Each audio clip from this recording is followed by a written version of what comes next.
केपी शर्मा ओलीले अहिले के गरेछन् भने यहाँभन्दा जम्मा 10 घन्टा अगाडि प्रधानमन्त्री केपी शर्मा ओलीको आधिकारिक फेसबुक एकाउन्टमा फेसबुक पेजमा उहाँले नेपालको शुभकामना सहितको बडा दशैंको शुभकामना सहितको उहाँले एउटा पोस्ट गर्नुभयो। तर त्यो पोस्टमा जुन निशान छाप छ नेपालको, त्यसमा अङ्कित झन्डा, नेपालको राष्ट्रिय नक्सा, नेपालको नक्सा उहाँले पुरानो नक्सा तपाईँको लागू गर्नुभएछ।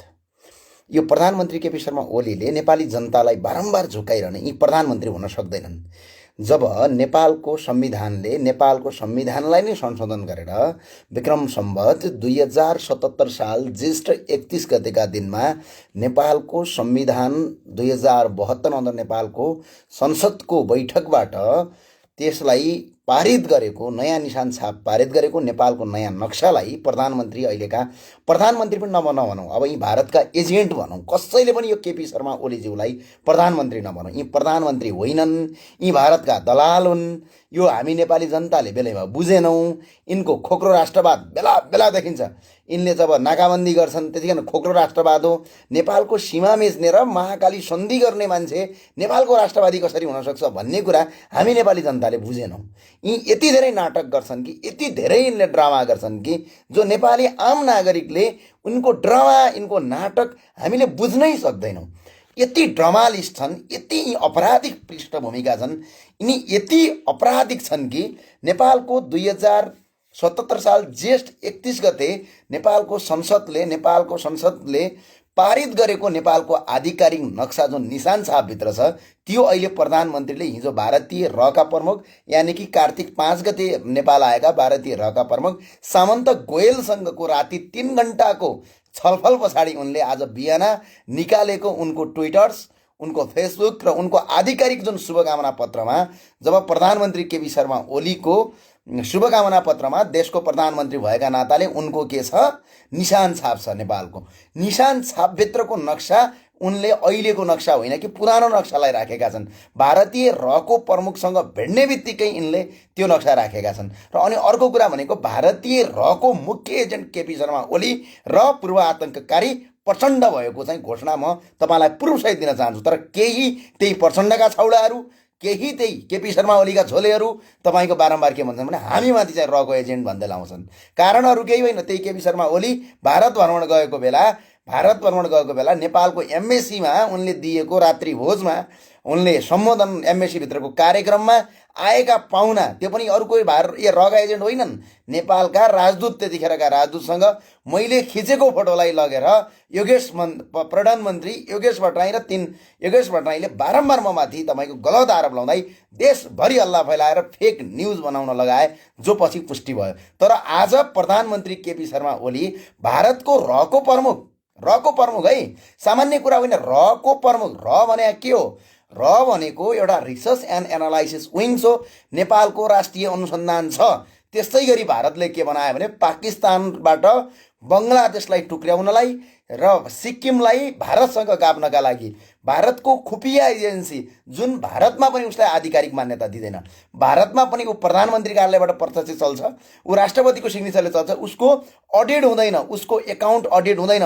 भारतको कुन मन्त्रालय? ऊ रक्षा मन्त्रालय अन्तर्गत पर्छ कि भारतको गृह मन्त्रालय अन्तर्गत पर्छ कि कहाँ पर्छ? यदि भन्यो भने ऊ भारतको कुनै पनि मन्त्रालयको अन्तर्गत नपर्ने र जुन अवैधानिक छ, जुन भारतमा पनि आज अवैधानिक छ, जुन तपाईँको खुफिया एजेन्सी जसले गैर कानुनी रूपमा हत्या गराउँछ, बारम्बार मान्छे मराउँछ, भारतको सपोर्टमा कसैले गरेन, भारतको विरोध गर्यो भने उसले गैर कानुनी हत्या गर्दै जाने एउटा खुफिया एजेन्सीको प्रमुखलाई नेपालको राष्ट्रिय अनुसन्धान विभागका प्रमुख गणेश प्रसाद अधिकारी ज्यूको निम्तामा नेपाल आएको, भारतीय वायुसेनाको हेलिकप्टर प्रयोग गरेर नेपाल आएका सामन्त कुमार गोयल यो देशको सार्वभौम सत्ता नागरिकबाट चयन भएका भनेर घोषित गर्ने, पूर्व व्यक्ति हत्याकाण्डमा 14 वर्ष जेल बसेका अपराधिक पृष्ठभूमि भएका केपी शर्मा ओली 3 घण्टा छलफल गर्छन्। तर त्यो 3 घण्टाको छलफलमा उनले देशका कोही पनि व्यक्तिलाई त्यहाँ राख्दैनन्। उनले त्यो छलफलभित्र के भने, के गरे भनेर सिङ्गो नेपाललाई आवश्यक हुन्छ। किनकि प्रधानमन्त्री भनेका केपी शर्मा ओली अहिले उनी एकजना व्यक्ति होइनन्, उनी सिङ्गो देशका प्रधानमन्त्री हुन्। सिङ्गो देशको प्रधानमन्त्रीले 3 घण्टा भारतीय रको एजेन्टसँग के छलफल गरे भनेर नेपाली जनताले बुझ्न पाउने कि नपाउने, र देशका प्रधानमन्त्रीले नेपालका सिङ्गो नेपालीले बुझ्न पाउने कि नपाउने। तर त्यो नगरेर यिनले के गरे भने पछाडि यिनले बेला बेला गएर ती रहका एजेन्टसँग 3 घन्टासम्म छलफल गरे।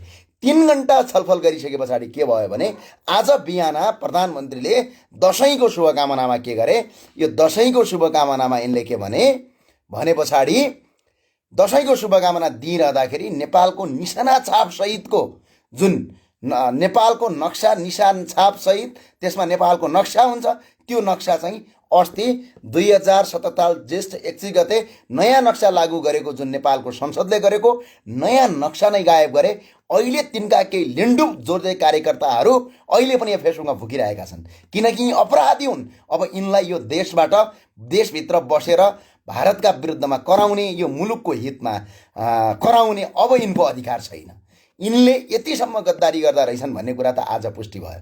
र अर्को कुरा भनेको यी केपी शर्मा ओली यी व्यक्ति हुन् कि महाकाली सन्धिमा हामी दार्चुला जाँदाखेरि महाकाली सन्धि अन्तर्गत यिनले के भनेका छन् भने काली नदीको आधिकारिक मुहान लिम्पियाधुरा, लिपुलेक, लिम्पियाधुरा, गौरीकुण्ड, पार्वतीकुण्ड, नाभिडाङ, गौरीकुण्ड, पार्वतीकुण्ड होइन, काली नदीको आधिकारिक मुहान भनेको लिपुलेकको तलको खोला नाभिडाङ हुँदै आएको काली नदी पारिपट्टिको नदीलाई नेपालको आधिकारिक काली नदी हो भनेर सम्झौता गर्ने मान्छे यही केपी शर्मा ओली हुन्।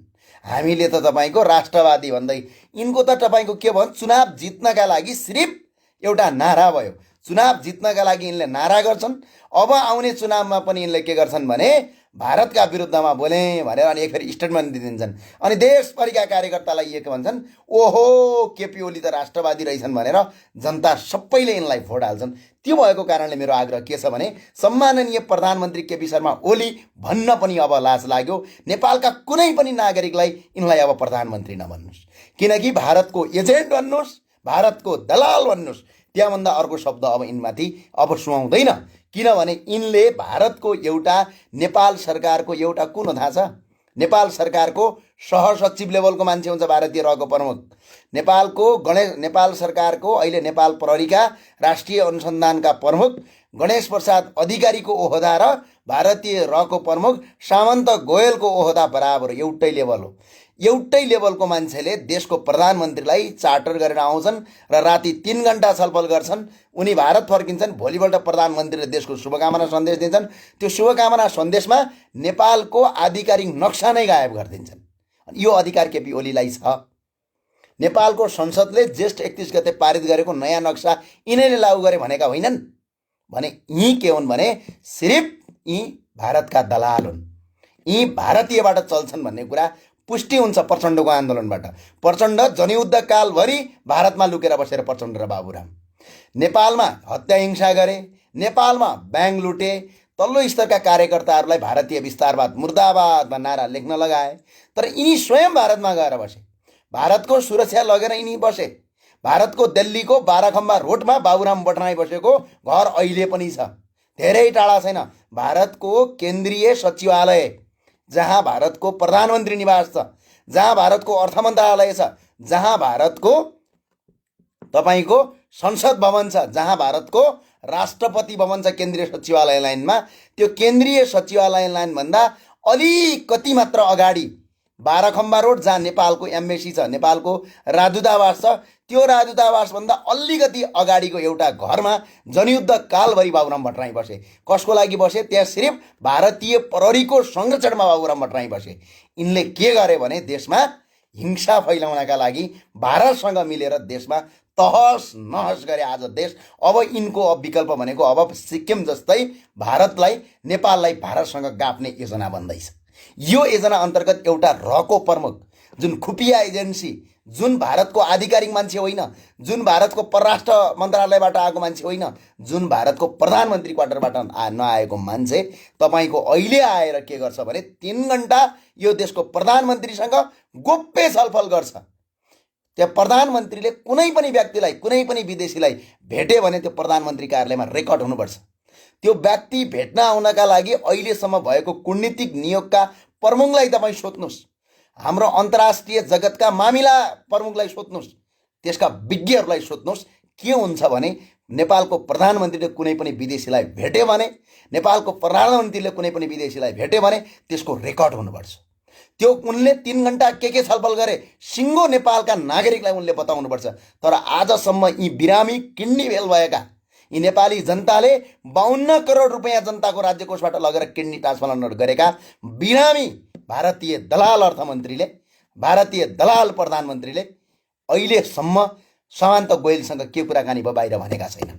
अझै जनता केपी ओली राष्ट्रवादी, अझै जनता प्रचण्ड राष्ट्रवादी। म तपाईँलाई डेट सहित भन्छु, 2076 साल साउन 6 गते यही भारतीय रका प्रमुख सामन्त गोयल प्रचण्ड निवासमा भेटघाट गरेका थिए र 2076 साल साउन 6 गतेका दिनमा प्रचण्ड निवासको खुमलटारमा लामो गोप्य छलफल भयो प्रचण्ड र यिनको। यो पुष्टि प्रचण्डकै सचिवालयले दिएको छ। त्यस पछाडि गएर भारतका पूर्व प्रमुख अमर भूषणले इनसाइड इन नेपाल भन्ने किताबमा प्रचण्ड भारतबाट परिचालित दलाल हो भनेर लेखेका छन्, जसमा तपाईँको जीवननाथ भन्ने रको प्रमुख ब्युरो इन्चार्जले प्रचण्डको सुरक्षाको जिम्मा, प्रचण्डको दलालीको जिम्मा, प्रचण्डको लुटको जिम्मा र प्रचण्डको यो हिसाबले प्रचण्डलाई गरेर प्रचण्डलाई बोल्दाखेरि यदि बोलीको सहमत छैन भने त्यो प्रचण्डले मारेका मान्छेलाई गएर सोध, प्रचण्डलाई मारेका मान्छेलाई सोध। यी दलाल हुन्। यी दलालका विरुद्धमा अब नागरिक उठ्नु भएन र यी दलालहरूलाई अझै समर्थन गर्ने कोही दलाल कार्यकर्ता यदि भेटिएको छ भने त्यो दलाल कार्यकर्तालाई पनि यो देशबाट बहिष्कार गर्ने अधिकार अब नेपाली जनतामा हुनुपर्छ, होइन नेपाली जनतामा भने यी दलालहरूलाई। कारण किनभने नेपालको सार्वभौम सत्तामाथि, नेपालको राष्ट्रियतामाथि एउटा भारतको सहसचिव लेभलको मान्छे नेपाल आउँछ, सिधै प्रधानमन्त्रीसँग राति भेटिन्छ, सिधै राति भेटेर त्यो तपाईँको छलफल गर्छ, अनि बिहानपल्टि प्लेन चढेर भारत जान्छ। अनि भोलिपल्ट देशको प्रधानमन्त्री र त्यो प्रधानमन्त्रीले के गर्छन्, दसैँको शुभकामना सन्देशमा नेपालको निशान छापमा आधिकारिक नक्सालाई नराखेर, नेपालको अहिलेको आधिकारिक नक्सालाई नराखेर नेपालको पुरानो नक्सालाई ज्येष्ठ 31 गतेको दिनमा संविधानभित्र बसेको संविधान संसद भवनले राखेको नक्सालाई बहिष्कार गरेर नयाँ नक्सा राख्छन्। अनि त्यहीँका झोले कार्यकर्ताहरू अहिले यहाँ फेसबुकमा कराउँछन्। यिनीहरू पहिला के छ भने मेरो आग्रह के छ भने यी कार्यकर्ताहरूलाई ठेगान लाउनुपर्छ। जबसम्म यी कार्यकर्ता जो यी छन् नेपालमा करिब यी 12 लाखभन्दा बढी छन्, पे आउट छन्, यिनलाई तलब दिइन्छ, यिनीहरूलाई के गरिन्छ, ठाउँ ठाउँको ठेक्का दिइन्छ। देख्नु भएको छ, धारोको ठेक्का यिनीहरूलाई दिइन्छ, सडकको ठेक्का यिनीहरूलाई दिइन्छ, बाटोको ठेक्का यिनीहरूलाई दिइन्छ, हरेक ठाउँ बिल्डिङ बनाउन पनि यिनीहरूलाई ठेक्का दिइन्छ। यी ठेकेदारहरू जो छन्, यी ठेक्का दिएका यी दलालहरूलाई जबसम्म यो देशका जनताले पहिचान गरेर घोघरे ढ्याक लगाउँदैनन् तबसम्म केपी शर्मा ओली सुध्रिनेवाला छैनन्, तबसम्म प्रचण्ड सुध्रिँदैनन्। त्यो भएको हुँदाखेरि मेरो आग्रह छ, पहिला कार्यकर्ता यी दलाल कार्यकर्ताहरूलाई ठेक्का लाउन र यी कार्यकर्ताहरूलाई पहिला मजासँग नेपाली जनताले कठाला समाउन म अनुरोध गर्छु। र किनभने कि त सुध्रिय, कि त सही बाटोमा आऊ, कि त यी दलालको पछाडि भुक्न छोडिदेऊ। मेरो आग्रह छ। यी कार्यकर्ताहरूले देश बिगारेका छन्। आजसम्म हजारौँ लाखौँ नेपालीहरू विदेश जान किन बाध्य भए? नेपालका 44वटा संस्थान कसले बेच्यो? नेपालका भएभरिका तपाईँको कल कारखाना उद्योग धन्दाहरू के जर्मनको बात, कहाँको बात, दुनियाँ बात, नेपाल बात थाहा छैन यिनीहरूलाई। त्यो बातमा ल्याएर यिनले नेपालमा के गरे, बेसरीको बेसरी भएको नभएको बात लागू गरेर कल कारखाना बन्द गरेर अनि आज विदेशमा काम गर्न बाध्य भएका छन्। अझ त यहाँ नेपालीहरू कस्ता नेपालीहरूसम्म देखिन्छन् भने विदेशमा गएर काम गर्छन्, अर्काको भाँडा माझ्छन्। यही केपी ओलीका कारणले गर्दा, यही प्रचण्डका कारणले गर्दा, यही शेरबहादुर देउवाजीको कारणले गर्दा, किनकि देशको कल कारखाना त सारा बन्द भयो। अझ त्यही विदेशबाट फेरि केपी शर्मा ओलीलाई के भन्छन्, I am with KP Oli भनेर लेख्छन्। यो कस्तो मेन्टालिटी भने पछाडि बिल्कुलै झोले मेन्टालिटी। यो झोले मेन्टालिटी जबसम्म यो देशमा तपाईँको अन्त्य हुँदैन र अर्को कुरो मैले माखो मार्दैन भन्ने कुराहरू आउने चुनावमा हेर, आउने चुनावमा केपी शर्मा ओलीलाई पाखा लगाउँछन् नेपाली जनताले, झोलेको अन्त्य गर्छन् नेपाली जनताले, अनि त्यसपछि यो झोलेका दिनगन्ती सुरु हुन्छन् यो देशमा। त्यही भएर मेरो आग्रह छ, अब यी दलालहरूलाई अब पनि तपाईँहरूले मान्न थाल्नुभयो, अब पनि सही गर्नु भने कठाला समातेर यो दलालहरूलाई यो देशबाट निकाल्ने किसिमको आन्दोलन अब गर्न जरुरी छ। त्यसका लागि हामी तयारी अवस्थामा छौँ। तपाईँ ढुक्क हुनुहोस्, दलालको अन्त्य यो देशमा गरेरै छाड्छौँ हामी। यसमा दुई मत छैन। अति भयो। यो देश केपी शर्मा ओलीले आर्ज्या होइन, यो देश प्रचण्डले आर्ज्या होइन, यो देश शेरबहादुर देउवाले आर्ज्या होइन। एउटा पनि युनियनको भूमिका छैन। बारम्बार तपाईँको आएर देशको राष्ट्रियतामाथि, देशको भ्रष्टाचार, कति भ्रष्टाचार छ थाहा छ? 52 करोड 52 कति अस्ति के लेखेछन् थाहा छ? 52 करोड 6,93,550 रुपियाँ औषधि उपचारको नाममा र विभिन्न शीर्षकको नाममा प्रधान केपी शर्मा ओलीले लगाएका छन्। 59 करोड 46,71,102 रुपियाँ प्रचण्डले विभिन्न नाममा खर्च गरेका छन्। अझ अहिले भन्छन् कोभिड-19 बेला हामी उपचार गर्दैनौँ भने यो पैसा कहाँबाट आयो? जनताबाट दिएको पैसा हो। त्यसपछि आज बिहान सम्बोधनमा भन्दै थिए भारतीय एजेन्ट केपी शर्मा ओली। अब देशको प्रधानमन्त्री पनि भन्न नेपाली जनतालाई लाज लागिसक्यो। भारतीय एजेन्ट भन्नुपर्छ। अब कुनै पनि विपदमा नागरिकको रक्षा गर्ने सरकारको परम कर्तव्य र दायित्व हो भन्नुभएको थियो बिहान। र केपी शर्मा ओली एवं भारतीय एजेन्टले बिहान यो कुरो भनिरहँदाखेरि उहाँलाई म तपाईँको एउटा डाटा देखाउँछु। नेपाल सरकारको जनस्वास्थ्य तथा जनसङ्ख्या मन्त्रालयले 2077 साल कार्तिक 2 गतेका दिनमा के गर्यो? कार्तिक 2 गतेका दिनमा एउटा विज्ञप्ति निकाल्यो। त्यो विज्ञप्तिमा के थियो भने जनताको उपचार, कोभिडको बेला जनताले, कोरोनाका पीडित नागरिकले आफै उपचार गर्नु भनेर विज्ञप्ति निकालेको छ। 2077 साल कार्तिक महिनाको 2 गते स्वास्थ्य तथा जनसङ्ख्या मन्त्रालयले आज दिउँसो 4:30 को प्रधानमन्त्री भन्नुभन्दा नि भारतीय एजेन्ट भनौँ, भारतीय एजेन्ट केपी शर्मा ओलीज्यूले बिहान भन्नुभयो कुनै पनि विपत्तिमा नागरिकको रक्षा गर्न सरकार परम कर्तव्य र दायित्व हो भने कहाँ छ त्यो कर्तव्य? त्यो दायित्व कहाँ छ? स्वास्थ्य तथा जनसङ्ख्या मन्त्रालयको निर्णय गर्ने अनि अहिले आएर फेसबुकमा हाम्रो दायित्व भनेर भन्ने यो प्रधानमन्त्री अथवा भारतीय एजेन्टको काम छैन। अनि अर्को कुरा यिनले के गरे? यसरी यिनले गरे 3 महिनामा नेपाल सरकारले 1 खर्ब 91 अर्ब रुपैयाँ खर्च गरेको छ। भर्चुअल खर्च 1 खर्ब 91 अर्ब रुपैयाँ तपाईँको साधारण खर्च गरेको छ। यानि कि यति धेरै खर्च गर्दाखेरि पनि नागरिकलाई के छ? कुनै पनि सुविधा छैन। स्वास्थ्य उपचारमा सुविधा छैन। अनि अर्को यिनले के भने? निशुल्क तपाईँको उपचार जारी छ र विदेशबाट नागरिकहरू उद्धार गर्छौँ भन्दाखेरि यिनले भाडा कति लगाएको थियो थाहा छ तपाईँहरूलाई? यहाँ हेर्नुहोस्, मलेसियाबाट तपाईँको 22,000 भाडा हुँदाखेरि यो केपी शर्मा ओलीजीले 1,41,000 रुपियाँ भाडा वसुलेका थिए महाकाली सन्धिको नाइके भारतीय एजेन्टले। अनि यिनले फ्रीमा उद्धार गरेका थिए। युएईबाट 25,000 रुपियाँमा उद्धार हुने मान्छेलाई यिनले 80,000 रुपियाँ भाडा लगेका थिए। अब यति हुँदाखेरि पनि नेपाली जनता र नागरिकले अब बुझ्नु भएन, अझै यिनीहरूको झोले बन्नुभयो। र यो सामाजिक सञ्जालमा विभिन्न किसिमका कमेन्ट गर्नेहरू, विभिन्न किसिमको यो वडामा के छ थाहा छ तपाईँलाई? यिनीहरूलाई पैसा आउँछ क्या, नेताहरूलाई भने बापत पैसा आउँछ। जस्तै पैसा आउने माध्यम छ। अहिले त नेकपाका केन्द्रीय सदस्यहरूलाई पैसै दिने भइसक्यो, अस्ति त घोषणै गरिसक्यौँ। अझ अरू अब त्यो नभएका लागि त ठेक्का दिएको छ, पार्किङको शुल्क उठाएका छन्, सडक बनाउँदाखेरि गाउँमा कहीँ पनि सडक बनाएका छन् ठेक्का पाएका छन्, पुल बनाउँछन् एउटा पनि पुल बनाउँदैन त्यहाँ ठेक्का पाएका छन्, पानीको धारो बनाउँछन् पानी आउँदैन धारो बनाएका छन् त्यहाँबाट पैसा वसुलेका छन्। अनि ठाउँ ठाउँबाट कार्यकर्ता भएपछि यिनलाई ठेक्का पट्टा सबै आउँछ। अनि आफ्नो यो भ्रष्टाचारी भारतीय एजेन्टका विरुद्धमा बोल्न पनि दिँदैनन्। यिनले पटक पटकमा माथि आज आक्रमण गरेका छन्। र यदि हिम्मत र दम छ भने अगाडि उभिएर देखाऊ, उभिएर मात्र देखाऊ, त्यसपछि हामी पनि देखाउँछौँ। यो च्यालेन्ज हो, ठाडो च्यालेन्ज हो कार्यकर्ताका लागि। किनभने तिमीहरूले धेरै पटक गर्यौ क्या, धेरै पटक गर्यौ, माखो मार्न सकेनौ तिमीहरूले, बुझ्यौ? यो कुरा कार्यकर्ताले दिमागमा राख। किनकि यो भ्रष्टाचारीहरू देशका दलालहरूलाई अन्त्य गर्नका लागि जन्मेका हौँ हामी। बोली मिठो भएन अरे। तिमीहरूले 17,000 मान्छे मार्दाखेरि तिमीहरूको बोली मिठो हुने, मान्छेका घाँटी रडक्क रेड्दाखेरि त्यतिखेर मिठो हुने तिमीहरूलाई, होइन? तिमीहरू चाहिँ अर्काको नेपाली जनताको रगत र पसिनाबाट आर्जित करबाट तिमीहरू पुल बनाउँछौ। त्यो पुलमा 1 करोडको पुललाई 10 लाख रुपियाँ हालेर 90 लाख रुपियाँ खान्छौ। त्यतिखेर तिम्रो बोली राम्रो चाहिने। तिमीहरूलाई त यो बोली धेरै राम्रो भयो। तिमीहरूलाई बोली होइन कोर्रा हान्नुपर्छ। नेपालको कानुनमा नयाँ परिवर्तन गरेर कोर्रा हान्नुपर्छ तिमीहरूलाई। बोलीले मात्र हुँदैन तिमीहरूलाई। त्यो भएर मेरो आग्रह छ, नेपालका नागरिकलाई सशक्त भइदिन मेरो अनुरोध छ।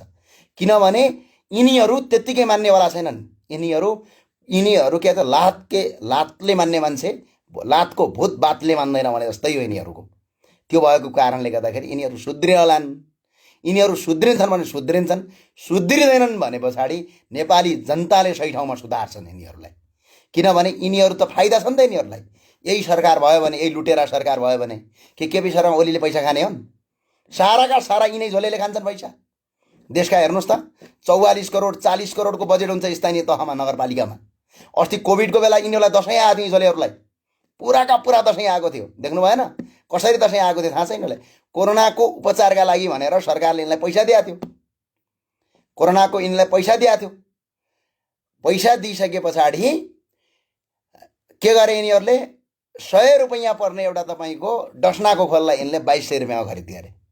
त्यहाँबाट पैसा लट्काए यिनीहरूले। क्वारेन्टाइनमा जम्मा खर्च तपाईँको 20,000 हुन्छ भने 2 लाख रुपियाँ निकाले यिनीहरूले, त्यहीँबाट पैसा खाए यिनीहरूले। अनि अर्को यो सरकारले के गरेको थियो? कोरोनामा उपचारमा खटिएका प्रहरीको तलब एक दिनको 100 रुपियाँ, एक दिनको 150 रुपियाँ कोरोनाको फ्रन्ट लाइनमा रहेका प्रहरीलाई, अनि यी झोले कार्यकर्तालाई चाहिँ 2500 रुपियाँ एक दिनको दिन्थ्यो।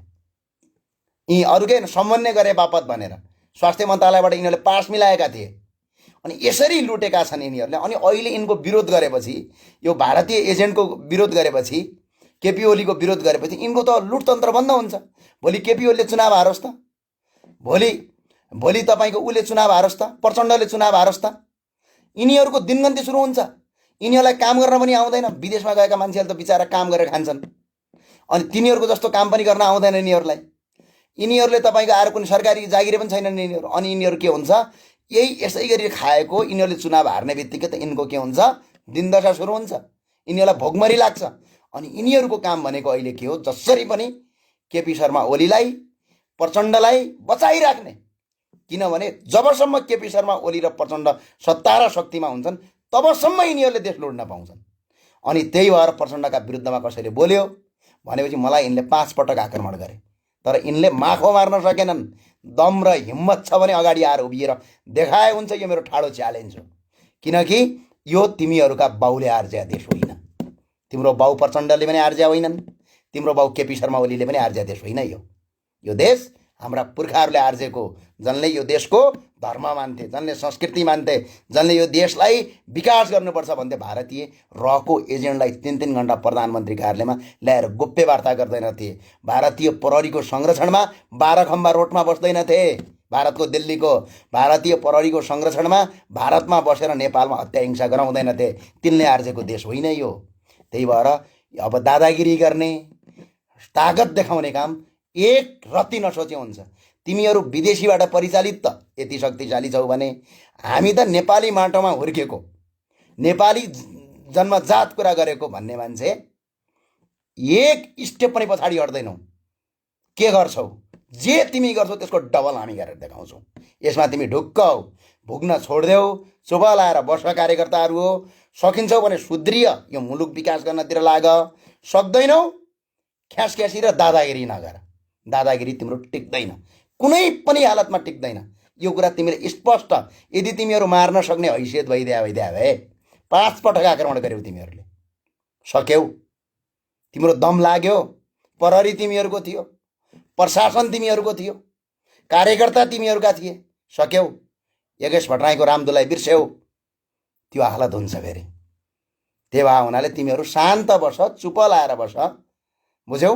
त्यो भएर मेरो आग्रह छ, सक्छौ देश विकासमा हात देऊ, सक्दैनौ साइलेन्ट बस। यो देवेन किशोर अन्जान भन्ने छन्, यी पनि साइलेन्ट बस भाइ तिमी। किनभने तिमी ज्यादा बुरबुर नगर, नेपाली जनताले त्यहीँ ठोक्न सुरु गर्छन्। किनकि तिम्रो अत्याचार धेरै भइसक्यो, किनभने सीमा नागिसक्यो अत्याचारले। किनकि हेर्नुहोस् त, कोरोनाको बेला पनि लुटेका छौ तिमीहरूले। बिचारा मान्छे उद्धार गर्न पाएको छैन, लुटेका छौ। टुडी खेलमा खाना खुवाउनुपर्छ, त्यहाँ लुटेका छौ। घर घरमा बजेट गएको छ, त्यहाँ लुटेका छौ। अझ त्यति मात्र तिमीले छोडेका छैनौ, पानीको धारो छोडेका छैनौ, सडक छोडेका छैनौ, पार्टी पौवा छोडेका छैनौ। कहाँ छोडेका छौ हो तिमीले? हुँदा हुँदा अब तिमीहरू आफ्नै आमालाई पनि बेच्न सुरु गर्छौ गन्देन। कहीँ छोडेका छौ ल भने? एक ठाउँमा छोडेका छौ। मलाई एक ठाउँ भन। कोभिडको बेला तिम्रा नाइके पानी ट्याङ्की मुनि पैसा लुकाउने ईश्वर पोखेल र बालुवाटार जग्गाकाण्डका प्रमुख नाइके विष्णु पौडेल लगायतका छोराहरूले कोभिडमा तपाईँको महँगोमा सामग्री किनेर देशलाई लुटे। त्यहाँबाट कोभिडमा स्थानीय सरकारले खर्च गर्नुपर्छ भनेर नेपालका ठाउँ ठाउँमा पठायो। आउँदैछौँ भाइ, स्थानीय सरकारले कहाँ कहाँ खर्च गर्यो दसैँ पछाडि तिम्रा गल्ली र तिम्रो गाउँको टोल टोलमा आउँदैछौँ। तिम्रो जति हिम्मत छ नि त्यहाँ देखाऊ, जति तागत छ नि त्यहाँ देखाऊ, हामी आउँछौँ तिमीहरूको अगाडि। तिमी प्रष्ट हौ, केही पनि फरक पर्दैन। कोभिडको बेला तिमीहरूले 1 लाख रुपैयाँ तपाईँको क्वारेन्टाइनमा खर्च गर्यो भने तिमीले 10 लाखको बिल देखायौ, किनकि तिम्रो प्रशासन सबै मिलेका थियो। प्रत्येकले गरेका छौ, प्रत्येक स्थानीय तहमा छ। नेपालको कुनै पनि स्थानीय तह बाहेक सबै स्थानीय तहमा तिमीहरूले यो हिसाबले गरेका छौ। बिचारा जनता खान नपाएर तपाईँको अन्धपार्कमा खानु पर्दाखेरि तिम्रो नाइके काठमाडौँको मेयर विद्यासुन्दर साक्य होटल सोल्टीमा उपचार गराउँछ। देशका जनता स्वास्थ्य कोभिडको बेला उपचार नपाएर तडपिरहेको, आइसियु नपाएर मान्छे मरिरहेको अवस्थामा तिम्रो रहेको एजेन्ट केपी शर्मा ओलीजी 52 करोड 6,93,550 राज्य कोषबाट पैसा लिन्छ। तिम्रो प्रचण्ड भारतीय एजेन्ट 59 करोड 46,71,102 रुपियाँ लिन्छ। अनि जनता सहेर बस्छन्। दादा हो, कहाँका दादा हो तिमीहरू? केही पनि माखो मार्न सक्दैनौ। तिम्रा जो इन्चार्ज छन् नि, युथ फोर्स हो तिम्रो इन्चार्ज, दीपशिखा, रामप्रसाद सापकोटा भक्तपुरमा दलाली गर्थे। यिनीसँग 2 वर्ष 1 वर्षसँगै बसेका छौँ भाइ।